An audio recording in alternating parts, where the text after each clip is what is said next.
Within the sleepy Kemper County, amongst the sparse towns and dense forests, is America's $7.5 billion failed power plant built on years of logistical blunders. Plant Ratcliffe, or the Kemper Project, was America's first attempt of clean coal at a large scale. It aimed to drop emissions by doing something different. Rather than burning coal directly, Kemper aimed to turn low-grade coal into synthetic gas.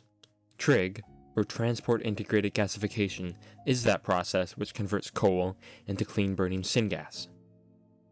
After being cleaned of impurities like sulfur and particulates like dust, the syngas would enter carbon capture, separating any CO2 to be sent to Mississippi oil fields for enhanced oil recovery. After these methods, the gas could then be burned in turbines to generate electricity. The plant, following these general concepts, was anticipated to come at a cost of $2.2 billion in original 2004 broadcasts. But cut to 2017, the plant no longer used TRIG or carbon capture and totally cost ratepayers, shareholders, and the federal government more than triple what was estimated. With it servicing about 150,000 customers, the cost works out to $40,000 per customer, which is the most expensive in American history. Now this poses the question: what went wrong with the Kemper Project? First of all, TRIG had only been tested on small-scale plants, which utilized an average of less than 2 tons of coal per hour, but was scaled up to the Kemper plant, which processed around 575 tons of coal per hour.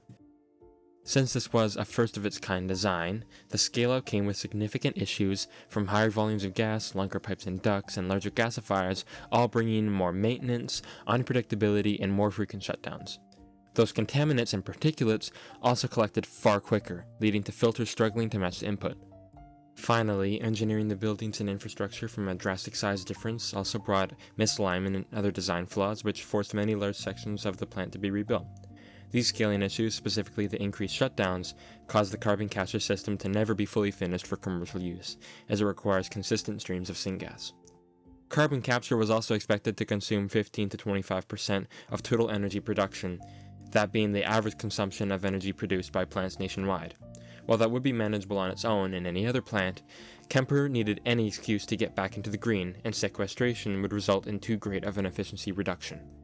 This means that, instead of their plant's 65% carbon capture rate and an expected 3.3 million tons of carbon being sent for oil recovery, neither goal was within even a fraction of being achieved.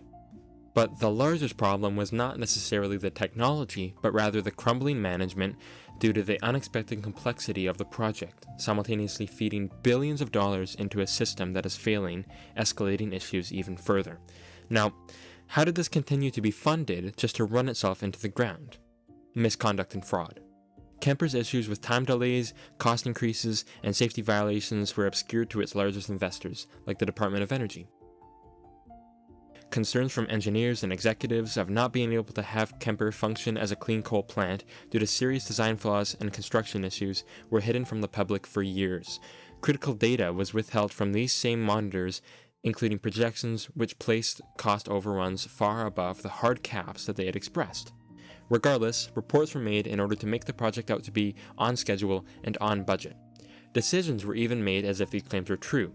Engineers were forced to match impossible schedules and budgets, and builders called the project a pony show, or built mainly to impress the regulators. This meant cost-cutting behind the scenes, placing the whole operation on a build-now, fix-later schedule, with construction being pushed forward while expecting a rework in the near future. Any whistleblower to this misconduct would be denounced and demoted to protect Kemper's image and to eliminate any thought that it was nearing disaster, which it was. Primarily, executive pressures on engineers and builders caused multiple design crises. Most notably, a hole the size of a small house had emerged at the top of its coal storage dome, attributed to sloppy workmanship, which is easy to assume is rooted in poor management rather than something like a lack of funding. In a similar incident, high pressure and high temperature syngas ended up being released into an area of the plant which was not designed to withstand its extreme 1,750 degree temperatures, which could have resulted in a catastrophic explosion. Now, let's take a look back at Kemper County again. We understand Kemper to be a historically rural and poverty-ridden county in one of the poorest states in America. The Kemper Project portrayed itself as a saving grace to be an economic boom to the area. But eventually, after numerous failures, ended up being more of a burden on the local ratepayers than a benefit, as customers across Mississippi faced higher electricity bills. These ratepayers are also taxpayers, which felt the impact of the federal government's large investments into this plant's seemingly assured success.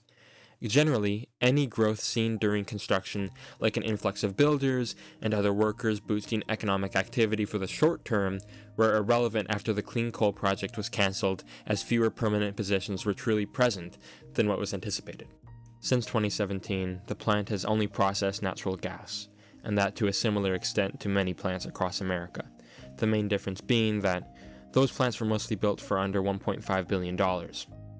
That year, most equipment related to gasification or carbon sequestration was collapsed via a controlled implosion and was removed from the facility, with all that's being left being a functionally normal natural gas power plant with a disastrous history as America's $7.5 billion failed coal mega project.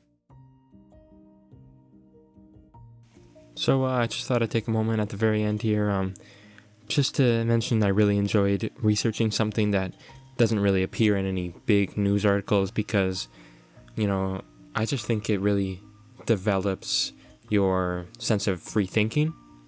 I definitely recommend researching this topic further or doing your own research on something that you might be interested. This was my first time ever making a script and editing together a video for something like this, but I do plan on making videos like these in the future, so that would cover topics, similar to business and infrastructure, really anything I'm interested in, so check that out. Thanks.